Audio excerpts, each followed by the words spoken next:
You know, we live in a world today, and it really is depressing to think about it. We live in a world today where there are several 100 million people starving to death. They're starving to death right now. We live in a world where my guess is that between all the superpowers and the other nations of the world, close to $1 trillion are being spent every single year on weapons, on more and more nuclear bombs, on the most sophisticated nerve gases which can wipe people out and paralyze them. And yet, with all the brilliance and all the fine technology and all the robots and the great medical research that they do up there in the hospital and all the other hospitals, civilization hasn't advanced one bloody iota for the last thousands of years. I think all over this country today, there is a certain demoralization. And the demoralization is that some people believe that what goes on in the White House and what goes on in the Congress reflects the will of the American people. And by assembling here today, as the Rainbow Coalition and its other groups from 46 states in America, what we are saying very loud and clear is that Ronald Reagan and his billionaire friends do not represent America, but we do. Working class kids who once had the dream that all Americans have, that if you do your homework and you do what you're supposed to do, maybe you'll go to college.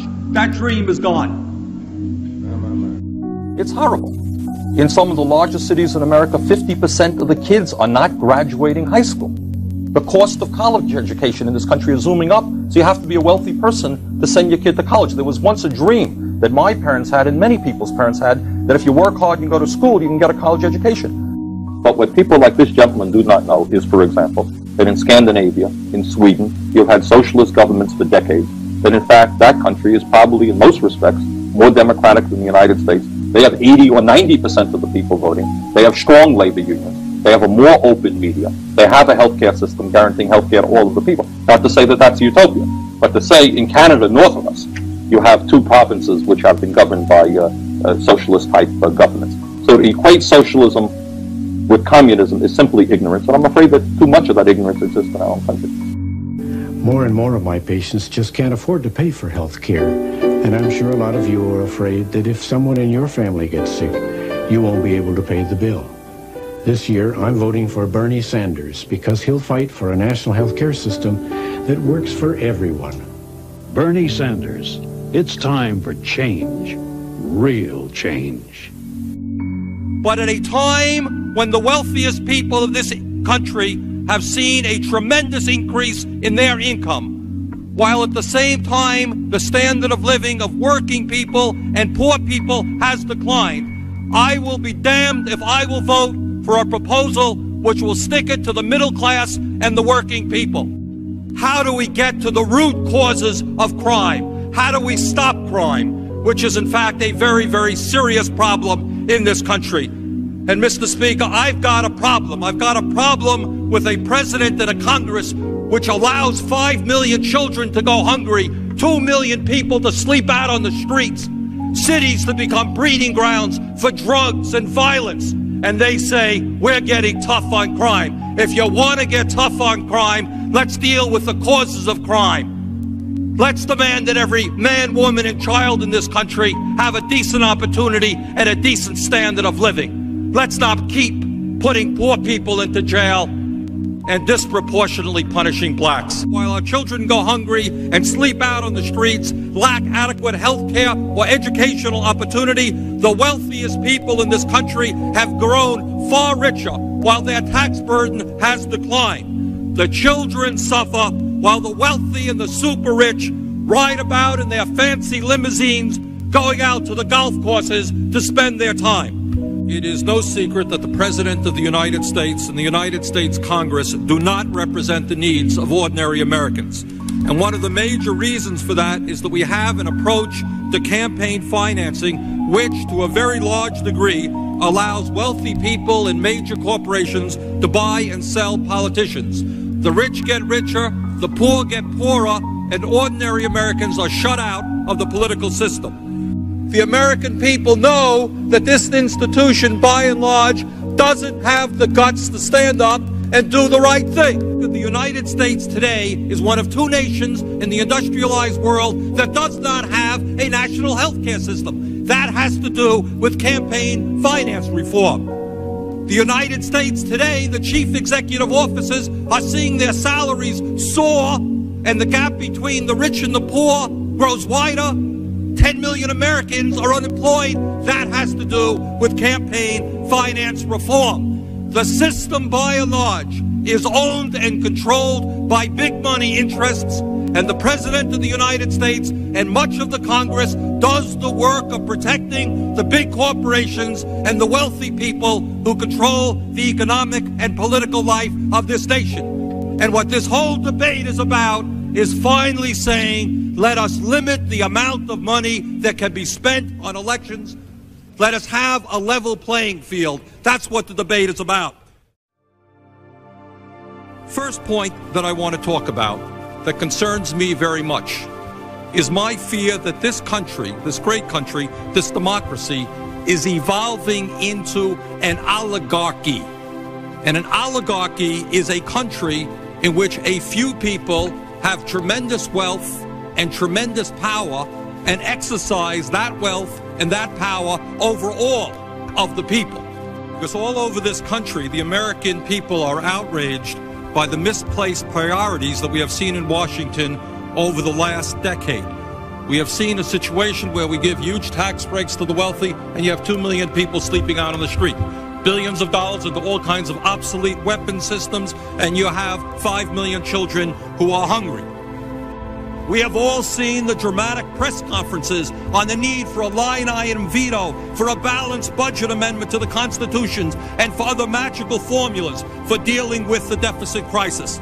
Well, today we're not dealing with magical formulae. We're dealing with concrete reality. It is time, frankly, to put up or to shut up. Let us give hope to people in America today who have lost hope. Let us provide jobs for the jobless, housing for the homeless, food for the hungry. Workers in the United States today are working longer hours, significantly longer hours, taking less vacation time than they used to take. And is there any wonder why so many millions of Americans feel stressed out? They need to work longer hours, they need to work overtime in order to compensate for the real decline in their wages.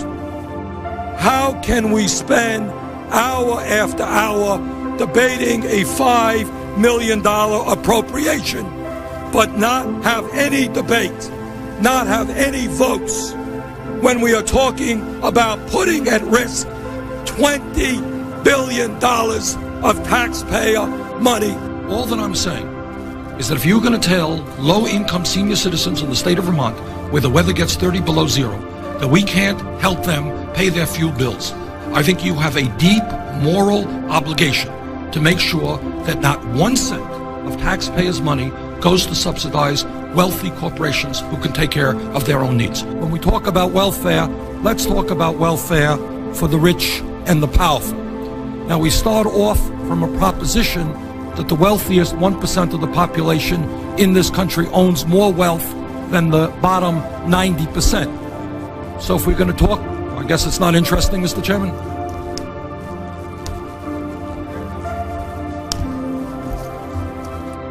When we talk about the growth of the economy, what we should ask ourselves is who is gaining that income. And what is clearly going on is the lion's share, the overwhelming amount of the growth in income is going to the very, very wealthiest people, while the vast majority of the people are seeing a decline in their real incomes. This is what the reality is going to be. An individual is going to be in a downtown someplace, and that person needs $20 or $30. And that person is going to put their card in an ATM machine.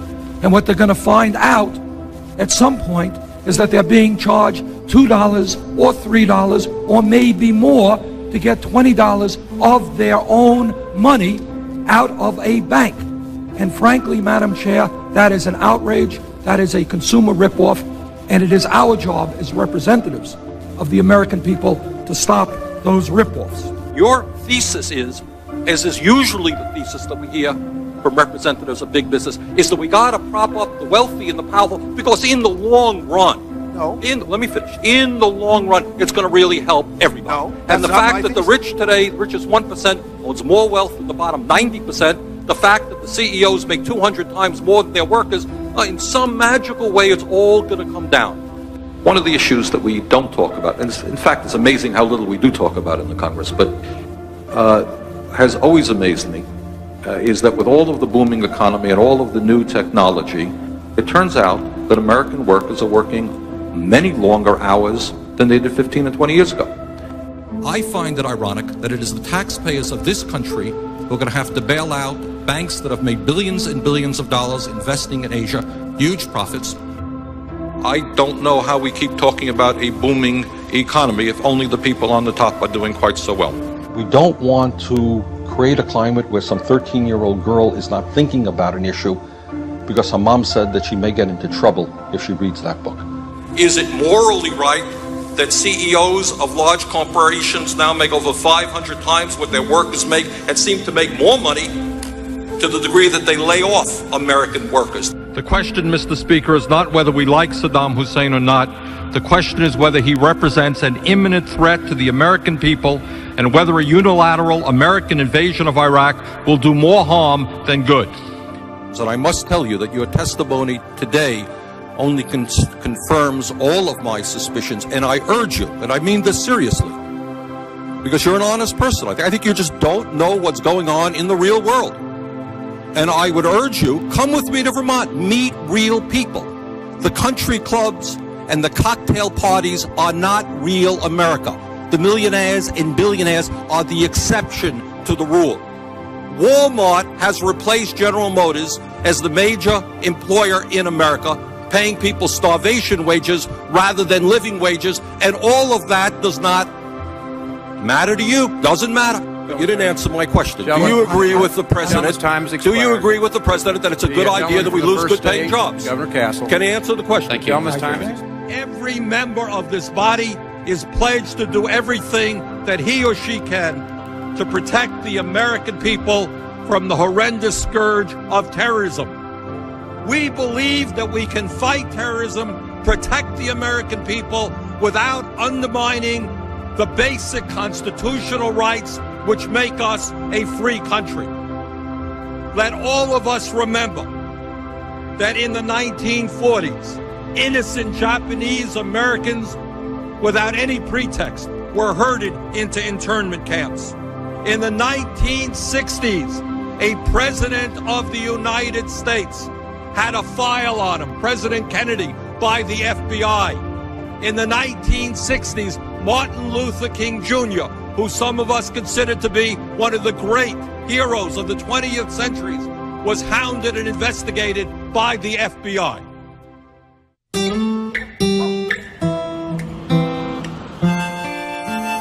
The small family farmer is the backbone of the community. From coast to coast, people know about the plight of the family farm. That's what I'm here to do, is support Bernie Sanders and everything that he has done and will do for America, Vermont, the small family farmer. Keep Bernie in there. It's going to be better. I'm Bernie Sanders, and I approve this message. And Mr. Gates, let me add my voice to those of the other senators here in applauding you, not just for the huge amount of money that you have provided all kinds of groups, but the innovative quality of your foundation that you and your wife had, and not just in the United States, but all over the world. You've done an extraordinary job, and I applaud you. They understand that our trade policies are failing when they note that our trade deficit is huge and growing larger every single year. And it seems to me, Madam President, that before we go forward again in pursuit of a failing trade agenda, we might want to sit back, take a moratorium, understand why our trade policies are failing, and then put together trade agreements that work for the working people and the middle class of this country rather than just the CEOs of large multinational corporations. The big oil companies, and I know that we're not supposed to talk about this too much in the United States Senate, but anyone who doesn't believe that these oil companies have huge political influence over what goes on here in Washington are surely kidding themselves. The wealthiest 1/10 of 1%, 1/10 of 1%, 300,000 men, women, and children now earn more income than do the bottom 150 million Americans. What we are dealing with right now is a ruling class in this country who in many ways act like alcoholics and drug addicts. They cannot get enough, no matter how many children live in poverty, no matter how high the unemployment numbers are. They want more and more and more. And I say enough is enough. The American people are angry. They are angry because they are living through the worst recession since the Great Depression. And you want to know why the American people are cynical about what goes on in Washington? You want to know why the Congress of the United States has an extremely low level of support or favorability? It is because the American people know they are getting ripped off. And you got millions of people today who are working longer hours and their income is going down. Their wages are going down. Maybe they're paying more for health care. Their pensions are going down. There is something profoundly wrong when the top 0.1% owns almost as much wealth as the bottom 90%. Now, in the real world, what does that mean? It means that billionaires, people who are worth $20 billion, in the case of the Koch brothers, $80 billion, if we moved in that direction and ended all limitations on campaign spending, they could sit in a room, and Madam President, you come from a state of Wisconsin, a moderate-sized state, they could write a check out for $50 million or $100 million, and it would not matter at all. And we know now that government by organized money is just as dangerous as government by organized mob. This grotesque level of inequality is immoral, it is bad economics, it is unsustainable. This type of rigged economy is not what America is supposed to be about. This has got to change. And as your president, together, we are going to change it. The problems we faced did not come down from the heavens. They are made by bad human decisions. And good human decisions can change them. Despair, one of the problems that we have got to deal with right now, and I think Jim was referring to this, is all over this country. You got a lot of bright, decent, good people, and they're saying, you know what?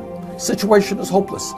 You can't beat the Koch brothers. You can't beat the billionaires. You can't win. I'm giving up. That is exactly what they want us to believe. And I beg of you, do not enter that world of despair.